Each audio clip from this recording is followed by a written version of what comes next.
ಪುಟ್ಟ, ಆ ಇಂದ್ರಮ್ಮಂಗೆ ಈ ಮನೆಯವ್ರ ಕಂಡ್ರೆ ಯಾಕೆ ಅಷ್ಟೊಂದು ಸಿಟ್ಟು? ವರಲಕ್ಷ್ಮಿ ಅವ್ರ ಮನೆಗೆ ಸೊಸೆಯಾಗಿ ಹೋಗಿದ್ದಾಳೆ ಅಂತನಾ ಅಥವಾ ಬೇರೆ ಏನಾದರೂ ಕಾರಣ ಇದೆಯಾ? ಆ ಇಂದ್ರಮ್ಮ ಯಾವತ್ತೂ ಈ ಮನೆಯವರನ್ನ ಸಂಬಂಧಿಕರು ಅನ್ನೋ ಹಾಗೆ ನೋಡೇ ಇಲ್ಲ. ಅದು ಬಿಡು, ಈ ಮನೇಲಿ ಬಾಡಿಗೆಗೆ ಇರೋರು ಅನ್ನೋ ಥರ ಪ್ರೀತಿ ವಿಶ್ವಾಸದಿಂದನೂ ನಡ್ಕೊಳ್ಳೋದಿಲ್ಲ. ಈ ಸಿಟ್ಟು ದ್ವೇಷಕ್ಕೆ ಏನು ಕಾರಣ?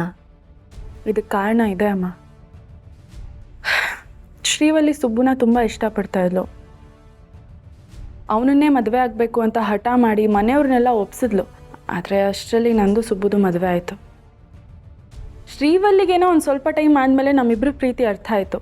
ಆದರೆ ಅವ್ರ ಅಮ್ಮಂಗೆ ನಾನು ಸುಬ್ಬು ಸೇರಿ ಅವಳಿಗೆ ಮೋಸ ಮಾಡಿದ್ದೀವಿ ಅನ್ನೋ ಥರ ಆಯಿತು.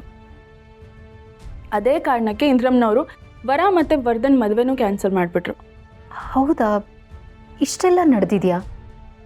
ಆದರೆ ನನಗೆ ಯಾವತ್ತೂ ಸುಬ್ಬು ಆಗಲಿ ಪದ್ದು ಆಗಲಿ ನನ್ನ ಹತ್ರ ಇದು ಯಾವುದನ್ನು ಹೇಳೇ ಇಲ್ಲ. ಆಮೇಲೆ ಏನಾಯಿತು? ಆಮೇಲೆ ನಾನು ಇಂದ್ರಮ್ಮನವ್ರ ವಿರುದ್ಧವಾಗಿ ವರ ಮತ್ತು ವರ್ಧನ್ ಮದುವೆ ಮಾಡಿಸ್ಬಿಟ್ಟೆ. ಅದಾದಮೇಲೆ ಅವ್ರಿಗೆ ನನ್ನ ಮೇಲೆ ಇರೋ ಸಿಟ್ಟು ಇನ್ನೂ ಜಾಸ್ತಿ ಆಗೋಯ್ತು. ವರ ಮಾತ್ರ ತನ್ನ ಮನೆಗೆ ಸೊಸೆ ಆಗಿ ಬಂದ್ಲು. ಆದರೆ ಶ್ರೀವಲ್ಲಿಗೆ ಇನ್ನೂ ಮದುವೆ ಆಗಿಲ್ಲ ಅನ್ನೋ ಸಿಟ್ಟು ಅವ್ರಿಗೆ ಇನ್ನೂ ಇದೆ.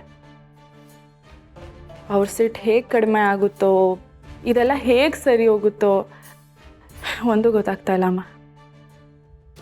ಆ ಸಿಟ್ಟಿನ ಪರಿಣಾಮನೇ ಇವತ್ತು ವರಲಕ್ಷ್ಮಿ ಅನುಭವಿಸ್ತಾ ಇದ್ದಾಳೆ.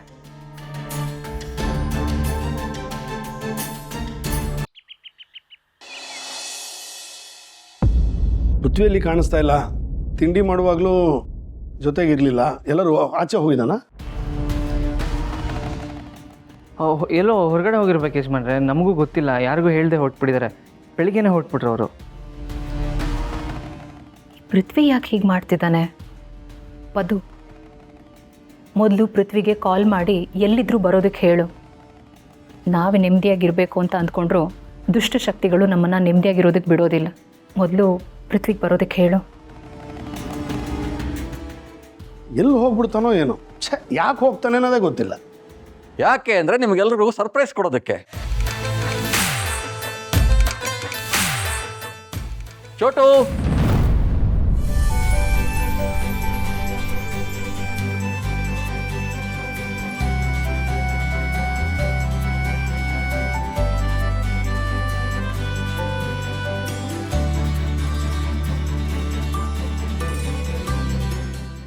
ನೋಡಿ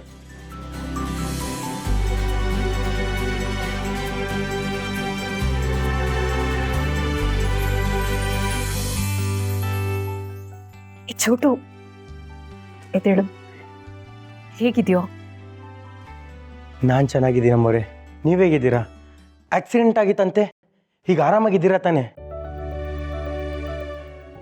ಈಗ ನಾನು ಆರಾಮಾಗಿದ್ದೀನಿ ಚೋಟು. ಸಾರಿ ಕಣೋ, ನಾವಿಬ್ಬರೂ ಬಂದು ನಿನ್ನನ್ನು ಕರ್ಕೊಂಡು ಬರ್ತೀವಿ ಅಂತ ನಾನು ನಿಂಗೆ ಪ್ರಾಮಿಸ್ ಮಾಡಿದ್ದೆ. ಆದರೆ ನನಗೆ ಆಕ್ಸಿಡೆಂಟ್ ಆದಮೇಲೆ ಓಡಾಡೋಂಥ ಪರಿಸ್ಥಿತಿಲಿ ನಾನೇ ಇರಲಿಲ್ಲ. ಅದಕ್ಕೆ ಬರೋದಕ್ಕಾಗಲಿಲ್ಲ. ಪರವಾಗಿಲ್ಲ ಅಮ್ಮವ್ರೆ, ಇಂಥ ಸಮಯದಲ್ಲಿ ನಾನು ನಿಮ್ಮ ಜೊತೆ ಇದ್ದು ಸೇವೆ ಮಾಡೋಕ್ಕಾಗಿಲ್ವಲ್ಲ, ಅದೇ ಬೇಜಾರು ನನಗೆ.